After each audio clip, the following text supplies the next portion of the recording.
ABC Actu. ABC Actu, c'est l'essentiel de l'information. ABC Actu, c'est la politique, l'économie, le social, la culture, la religion, la science, la technologie, le développement et les divers. ABC Actu, l'essentiel de l'information pour vous, FM Prêt.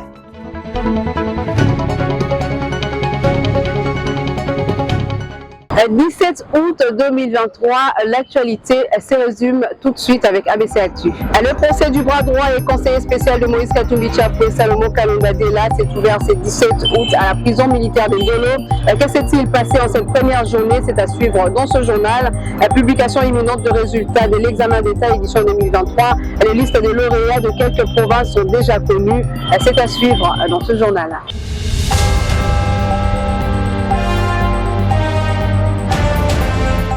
Bonsoir et bienvenue à tous. On ouvre cette page informative avec la publication imminente de résultats de l'examen d'État édition 2023. Le ministre des tutelles confirme que les finalistes du secondaire connaîtront leurs résultats. C'est vendredi 18 août 2023. Regardez. Nous confirmons que la publication des résultats de l'examen d'État édition 2023 aura bel et bien lieu demain vendredi, le 18 août. Je cru entendre qu'on était en retard, mais je précise ici qu'il y a une pratique depuis un moment où les examens d'État, les résultats sont publiés un mois après la passation de l'épreuve. Mais aujourd'hui,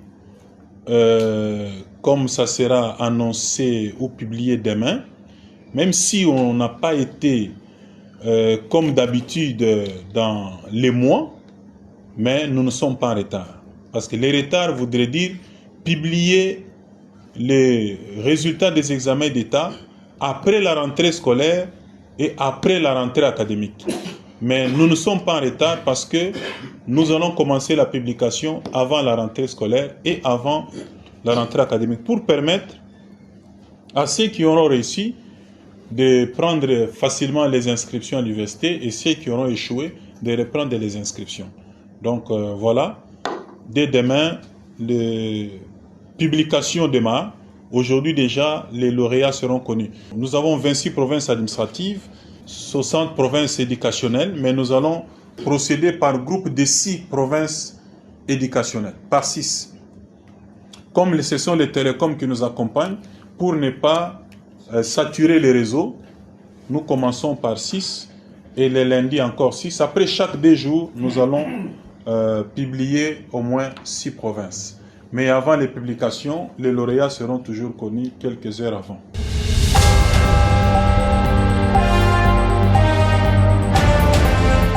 Échange ce mercredi 16 août 2023 du vice-premier ministre, ministre de l'économie nationale Vital Kamerhe et une délégation de l'autorité de concurrence de la communauté des États de l'Afrique de l'Est.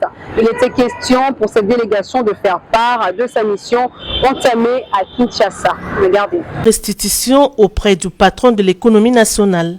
Après 3 jours d'intenses travaux, la Commission nationale de la concurrence de la RDC et la délégation de l'autorité de la concurrence de l'EAC ont fait les comptes rendus de l'atelier sur la mise en œuvre de la politique conjointe de concurrence entre la communauté de l'Afrique de l'Est et la République démocratique du Congo tenue à Kinshasa.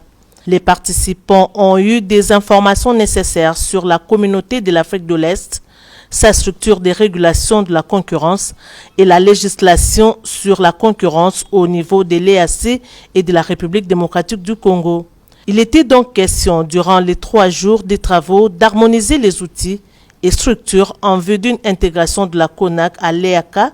La registraire de l'EACA, Liliane Kajoujou, a insisté sur l'importance de renforcer la coopération économique dans la sous-région qui passe par la promotion d'une concurrence loyale en vue d'attirer plus d'investissements. Et donc, en fait, nous avons eu des discussions avec 3 équipes. Le premier jour, c'était avec la CONAC. Le deuxième jour, c'était avec des représentants de l'État, des ministères, des agences. Et puis le troisième jour, c'était avec d'autres parties prenantes, les sociétés privées, les organisations de la société civile. Et donc, nous sommes ici juste pour assurer qu'on pourrait faire des affaires d'un climat favorable dans le marché commun. Des échanges portés sur leurs situations respectives qui ont donné lieu à des présentations des 2 parties. Les coordonnateurs de la CONAC, Simba Luzolo, a salué le leadership du VPM Vital Kamerhe qui ne ménage aucun effort pour booster cette structure du ministère de l'économie nationale. Il y a un premier contact qui a été pris avec la communauté des États de l'Afrique de l'Est, des premiers échanges qui vont devoir, en fin de compte, aboutir sur un mémorandum d'accord entre nos 2 structures, toujours pour le bien de la concurrence et le bien de la protection de la consommateur. Nous voulons que l'Afrique soit en paix. Le docteur Vital Kamerhe a martelé sur le fait que l'Afrique est en retard, car une grande partie de ce continent est en guerre. Le président de la République, son Excellence Félix Antoine Tshisekedi Tshilombo, c'est un homme du développement. Mais il a toujours rappelé qu'il n'y a pas de développement sans paix. Et pour lui, la priorité pour le moment, c'est la paix à l'Est. Et ça nous peine d'avoir la guerre en République démocratique du Congo, aussi le Soudan, au Somalie, au Niger, au Mali, au Burkina Faso. Ce n'est pas l'Afrique que nous voulons l'Afrique en paix, mais qui voit les intérêts des Africains, de ces populations, pour œuvrer résolument pour le développement. Tous les continents ont déjà pris le rendez-vous avec l'histoire. L'Afrique est en retard. À l'issue de l'atelier organisé par la Commission nationale de la concurrence sur la mise en œuvre de la politique conjointe de la concurrence entre la communauté de l'Afrique de l'Est et la République démocratique du Congo, les 2 parties ont convenu ce qui suit. L'amélioration de la communication entre elles, établir des passerelles de collaboration, continuer les discussions en vue du partage de leurs expériences respectives, arriver à la signature d'un protocole d'accord d'échange d'informations et d'expériences, de continuer les renforcements des capacités et vulgarisation des instruments légaux et enfin poursuivre les discussions entre les 2 parties en vue de formaliser le cadre opérationnel de collaboration entre les 2 structures.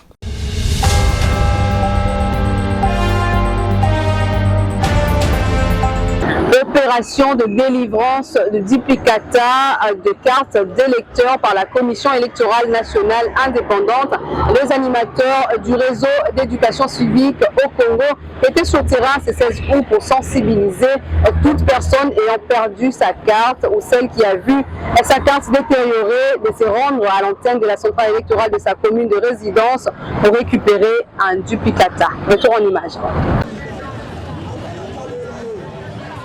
Opération délivrance des duplicata par la Commission électorale nationale indépendante. Les animateurs des réseaux d'éducation civique au Congo RESIC se sont donné rendez-vous tôt ce matin, c'est jeudi 16 août 2023 sur Victoire, place des artistes, afin de sensibiliser la population. Mégaphone à main, sillonnant les différents arrêts, différentes avenues, allant des porte à porte, même au marché, les animateurs des RESIC n'avaient qu'un seul message sur leurs lèvres.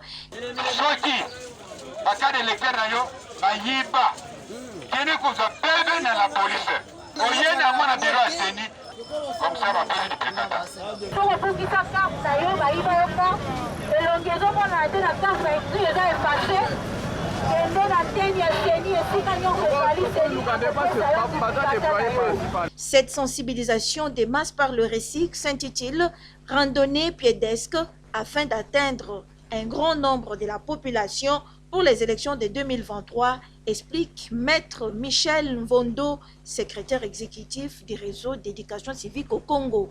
Randonnée pédestre électorale, c'est une marche de sensibilisation. Nous avons mobilisé les animateurs pour que les animateurs sensibilisent la population, particulièrement par rapport à la question des cartes d'électeurs. Il y a un groupe de gens qui considèrent l'opération de la délivrance comme un enrôlement bis. Alors c'est pourquoi nous avons envoyé des animateurs pour expliquer à la population que ce n'est pas un enrôlement bis, mais c'est tout simplement une opération qui concerne ceux dont les cartes sont détériorées ou ceux qui ont perdu leurs cartes par des vols et autres choses. Nous le faisons dans le cadre d'un projet élection qui est organisé dans 6 provinces de la République démocratique du Congo avec 11 et protection internationale. Les réseaux d'éducation civique au Congo est accompagné dans cette sensibilisation et mobilisation de la population par la Commission électorale nationale indépendante. Nous, on les accompagne parce que notre part dans leur sensibilisation, c'est d'apporter la matière. Cette opération va continuer jusqu'aux élections. La délivrance de cette carte est gratuite. Mobilisation de l'électorat pour un processus électoral démocratique, crédible, apaisé et inclusif en République démocratique du Congo. Horizon 2023, les réseaux d'éducation civique au Congo en fait son cheval de bataille.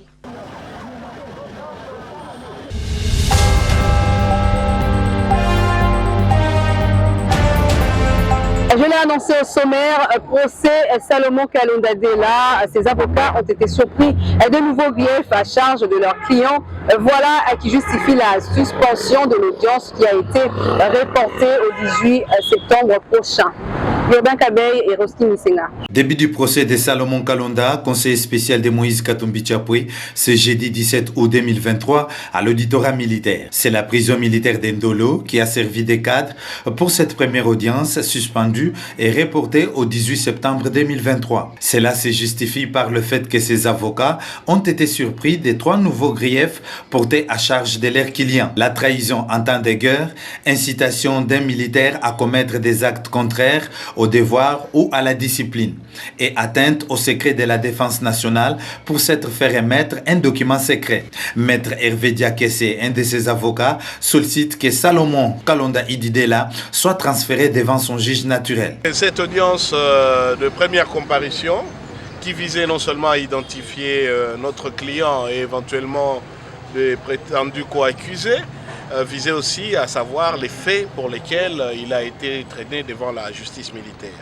Et la première chose que nous devons tous constater, c'est que l'élément qu'on avait brandi comme prétexte à son interpellation irrégulière, c'était la détention d'un pistolet, d'une arme dont il était prétendument propriétaire et qui a justifié son interpellation à l'aéroport.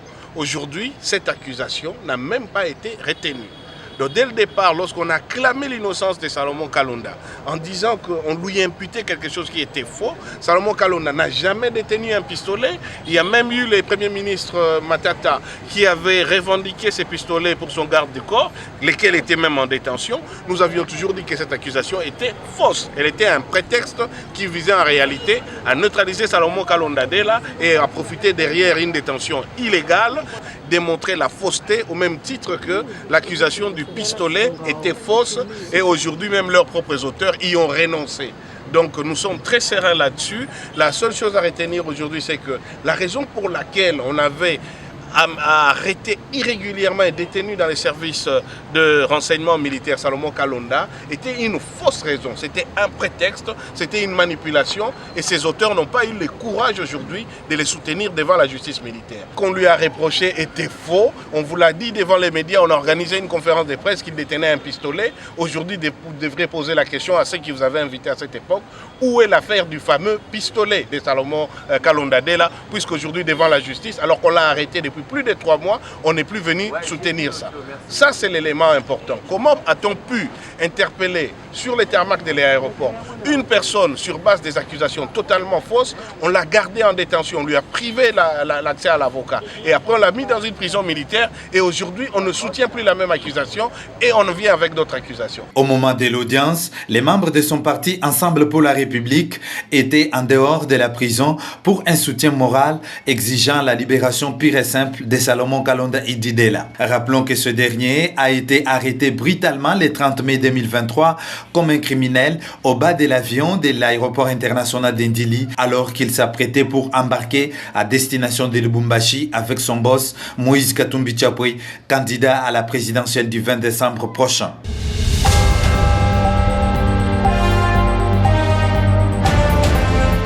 Dans le même registre, les membres du parti Ensemble pour la République de Moïse Katumbi Tchapoué sont allés apporter leur soutien moral à leur camarade Salomon Kalonda lors de son procès ce jeudi 17 août 2023 à la prison militaire d'Endolo. Le procès du conseiller spécial de Moïse Katumbi Tchapoué, M. Salomon Idi Kalonda Dela, dit Escadela, débute ce jeudi 17 août 2023 à la prison militaire d'Endolo. Les membres de son parti Ensemble pour la République se sont mobilisés comme un seul homme pour s'amasser aux environs de la dite prison à Barumbu pour un soutien moral, réclamant sa libération pure et simple car il est innocent et son dossier est vide. Premièrement, pour le manifester amour envers le conseiller spécial Salomon Kalonda. Deuxièmement, Salomon Kalonda est innocent, il faut le libérer. Troisièmement, la communauté nationale et internationale accusation est apportée contre Salomon Escadé la biso Ces membres du parti cher à Moïse Katumbi Tchapoué, candidat à la présidentielle du 20 décembre 2023, étaient munis de pancartes et affiches sur lesquelles était mentionné « Libérer Salomon, justice pour Salomon ». Donc, mon côté, que soutenir pour l'accent dans le monde entier que Salomon Escadé là, est innocent.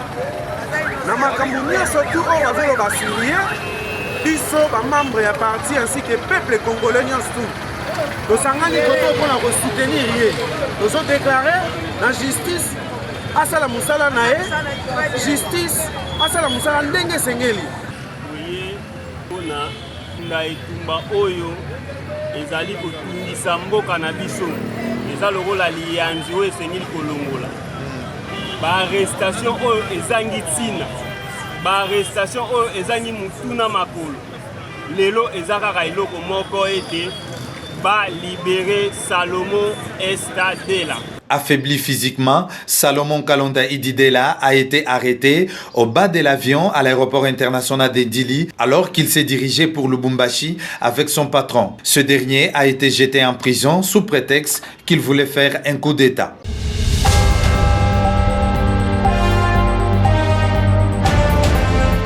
Direction la ville de Lubumbashi, des bandits à main armée ont été présentés au gouverneur par le nouveau commissaire provincial de la police. Ces derniers seront référés devant la justice et ensuite envoyés loin de la province pour purger leur peine, comme leur prédécesseur à Angenga a dit Jacques Kabula. C'est le nouveau commissaire provincial de la police nationale congolaise du Haut-Katanga, le général Dieudonné Odimba Okito, qui a procédé à cette présentation devant l'autorité provinciale, Jacques Kiabula Katoué, qui avait à ses côtés son ministre de l'Intérieur, Héritier Kyungu Kibwe. Selon le commissaire divisionnaire Dieudonné Odimba Okito, ces hors-la-loi sont repartis en 3 bandes. La première, avec comme leader Jean-Louis Kassongo, porteur de 2 armes AK-47 et de plusieurs munitions, est un repris de justice et spécialisé dans le braquage des expatriés travaillant dans les mines ainsi que des véhicules de minerais. Ils braquent les Chinois et les Libanais. Quand ils quittent les carrières, ils viennent ici en ville.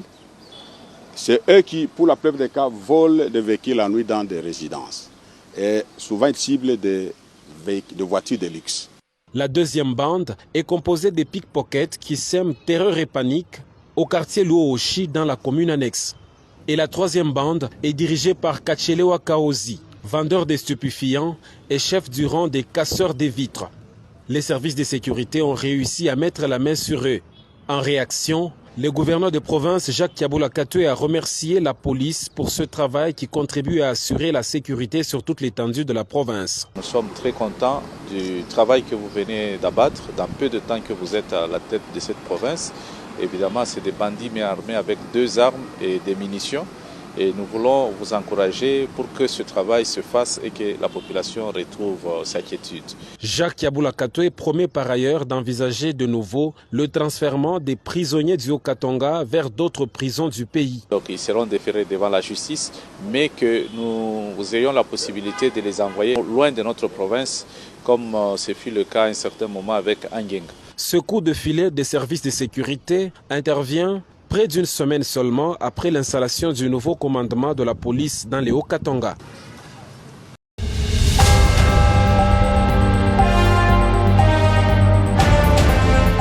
Rendons-nous dans la province de l'Ituri. La population s'est prononcée sur le maintien, la levée ou la réqualification de l'état des sièges dans cette partie du pays. Si pour les uns, cette mesure doit être levée, les autres estiment que depuis l'instauration de l'état des sièges, la situation s'est au moins améliorée. On les écoute. Ici, en ville des Bounia, les avis restent diversement partagés quant à cette mesure exceptionnelle instaurée depuis environ 2 ans par les présidents de la République. Nombreux sont ceux qui veulent le maintien ou la requalification de cette mesure, car ce dernier estime que ces réalisations demeurent salutaires pour l'avenir de la province. État de siège ici de quoi hivi ichunge kwanja parce que sasa kama état de siège natoka après d'état de siège itakuwa kitu gani? Qui va diriger la province de l'Ituri? Nani itasaidia ku Ituri sasa? Parce que kama unatia mtu fulani kabila mwafuata tupanapenda mtu tupanapenda, c'est ça le problème. Population ya Ituri d'abord avant de l'état, avant ya lever d'état de siège, il faut ba autorité bakalisha ba communauté basikilizana basema mi na same communauté ile tangia leo tutaishi kwa umoja na tutafanya kitu yote kwa umoja. Kwa vi yangu mie état de siège ingeliendelea parce que nilikuwa na souffrir mu quartier balikuwa naningilia kila siku, mais pour le moment niko nalala sans problème. Mine kalaka kuhoho kule ku quartier Vatican kule balikuwa na tukuyaka na matriportere batu hata 50 biko naingia mu nyumba moja, mais pour le moment tuko à l'aise grâce à l'état de siège. Moi je soutiens l'état de siège.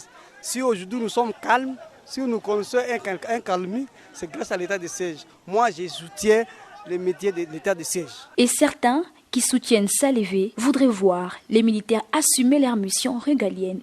Nous sommes au-delà de la limite de l'état de siège. Vous savez, l'état de siège, c'est une mesure spéciale qu'il ne devait pas prendre tout ce temps que ça a pris. Alors, pour nous, en tout cas, ça doit être levé. Et surtout que nous approchons les élections, nous ne pouvons pas continuer avec l'état de siège. Sinon, les politiciens seront frustrés. Rappelons que les conclusions et recommandations issues de travaux de la table ronde sur l'état des sièges seront transmises au président de la République, Félix-Antoine Tshisekedi Tshilombo, pour que ce dernier lève une option sur l'avenir de cette mesure constitutionnelle instaurée au Nord Kivu et en Ituri.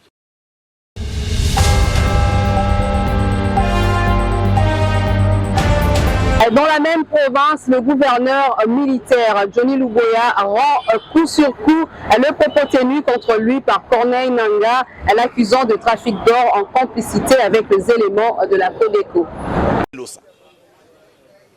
Dieu donné Losa. Vous voyez, moi avec mes 3 étoiles ici, il est allé à Kinshasa pour dire que moi j'ai donné des ponclins, des machines pour l'extraction d'or au Codeco. Est-ce que Dieu donné n'est pas iturien? Est-ce qu'il ne peut pas, même vous ici, vous ne pouvez pas aller vérifier ici à côté, je ne sais pas où ils ont dit, c'est l'île à côté, à Banyali Kilo. Vous ne pouvez pas aller vérifier. Lui, Losa, la Dieu donné, ne peut pas aller vérifier. Il ne peut pas aller vérifier vraiment. Est-ce que vous, tel que vous êtes ici, vous n'avez pas tous les noms de ceux-là qui avaient amené ces ponclins là-bas avant? Vous ne savez pas comment est-ce que ces ponclins sont partis? Comment est-ce que les Codeco là-bas ont repris ces ponclins là-bas? Vous ne le savez pas? Vous le savez? L'autre ne le sait pas, il le sait. Mais juste parce qu'il veut dénigrer une grande autorité. L'autre, il a quelle armée? Il est pour quelle armée? En tout cas, pas pour les FARDC. Ça, je le dis. Il n'est pas pour les FARDC. Il peut beau parler, il n'est pas pour les FARDC. Parce qu'à partir de lui, il y a un autre qui a parlé, Nanga. Nanga a parlé aussi, parce que l'autre, ça l'a dit. Nanga a dit aussi, l'a répété. Il a dit non, voilà, on commence même à doter les... Et c'est qui ça? C'est ceux-là qu'on peut considérer comme les plus grands intellectuels, mais qui se comportent en petit homme comme ça. Hélas, et ces gens ont géré des grandes choses ici dans la République. Imaginez-vous si aujourd'hui, parce que maintenant ils ne sont pas ce qu'ils étaient avant, mais c'est maintenant qu'on est en train de les connaître. C'est aujourd'hui qu'on les connaît dans leurs œuvres. Et nous les Congolais, on a placé confiance à un monsieur comme Nanga. Comme Nanga. Qui peut aujourd'hui, sans gêne, dire que le gouvernement, comme par hasard, nous, le gouvernement, on est allé doter, donc le gouvernement ici, c'est moi qui représente, doté à côté. Mais mes chers frères, même un fou là qui passe sur la rue ici, vraiment.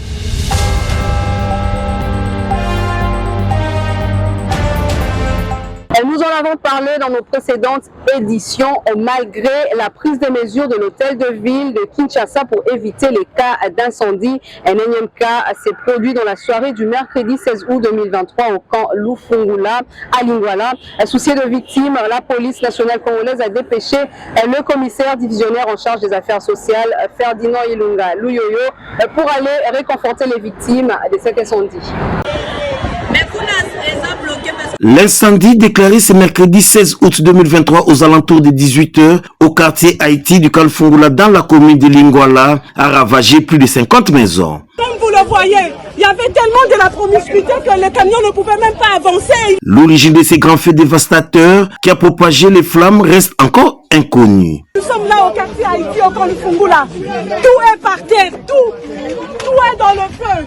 Ayant appris la nouvelle, le commissaire général de la police nationale congolaise, Benjamin Alongaboni, a dépêché sur les lieux le commissaire divisionnaire en charge des affaires sociales, Ferdinand Ilungalu, pour constater l'étendue des dégâts, mais aussi réconforter les victimes. J'ai été instruit par le commissaire général de voir, vous savez, dans le camp, il y a des enfants de moins de 2 mois, des enfants de moins d'une année, d'un mois, de moins de 3 mois, que nous devons prendre vulnérables, que nous devons prendre en charge le plus tôt possible, et voir aussi les femmes enceintes de 7 mois, 6 mois, que nous devons prendre en charge le plus tôt possible, et voir comment nous devons prendre aussi les autres en général. Maintenant, là, nous sommes en train, il y a les services qui fonctionnent déjà, les services sociaux, ils sont sur place ici en train d'identifier les plus vulnérables pour que nous puissions les prendre en charge de maintenant sur l'instruction du commissaire général pour voir comment on peut les loger. Et demain, on va continuer à loger les autres pour prendre en charge les autres victimes. Selon les témoignages recueillis sur place, ce jeune homme qui a vécu la scène s'est montré encore bouleversé. Pour le moment, je pense qu'il y a urgence à ce qu'ils puissent trouver des solutions idoines pour pouvoir caser chaque famille. Parce que avec la saison sèche déjà, avec des enfants, nous ne savons pas où est-ce qu'ils vont passer cette nuit. Et donc nous en appelons vraiment à une solution idoine dès cette nuit, si possible même par des moyens, je ne sais pas moi, des tentes et autres, pourvu que chaque famille puisse trouver un coin pour s'abriter, en attendant que les autorités ne puissent résoudre tout ce genre de problèmes. Parce qu'il faut dire, il y en a qui s'est préparé déjà pour la rentrée scolaire, il y en a qui ont acheté certaines choses pour envoyer les enfants à l'école, et comme on peut l'observer avec ce fait, en tout cas tout est parti en fumée. Une enquête a été ouverte pour déterminer les circonstances de cet incendie.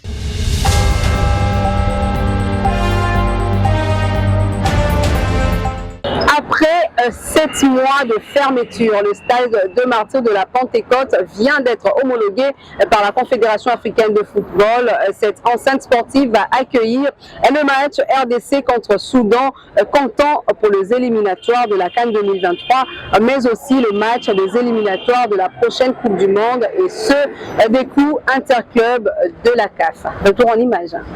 Grande et bonne nouvelle qu'attendait tout sportif quinois est enfin là. Le stade des Martyrs de la Pentecôte abritera le choc RDC Soudan, comptant pour la 6e et dernière journée des éliminatoires CAN Côte d'Ivoire 2024 le 9 septembre prochain. L'homologation de la grande calebasse sportive est parvenue à la FECOFA aux premières heures du mercredi 16 août 2023. Je confirme cette information, d'autant plus que la CAF a écrit à la FECOFA et nous étions le tout premier.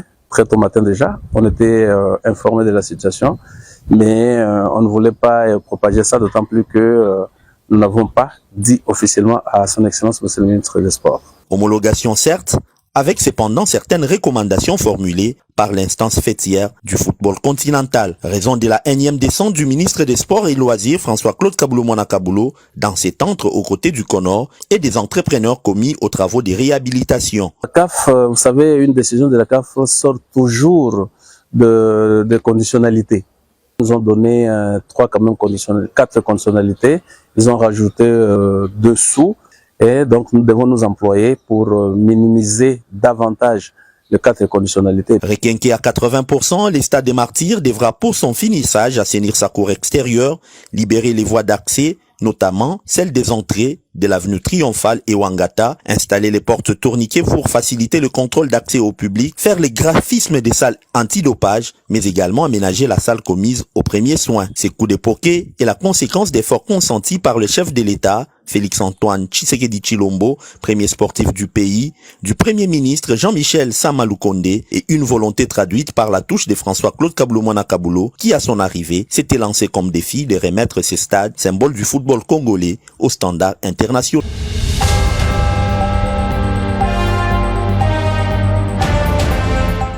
Et cette bonne nouvelle marque la fin de cette page informative, mais avant, en prenant le rappel de titre. Le procès du bras droit et conseiller spécial de Moïse Katumbi Tchapwe et Salomon Kalonda Dela s'est ouvert ce 17 août à la prison militaire de Ndolo. Que s'est-il passé en cette première journée? Vous l'avez suivi dans ce journal. Publication imminente de résultats de l'examen d'État édition 2023. Les listes de lauréats de quelques provinces déjà connues. Vous l'avez également suivi dans ce journal. ABC Actu de ce jeudi est complètement terminé. Merci à tous de nous avoir suivis.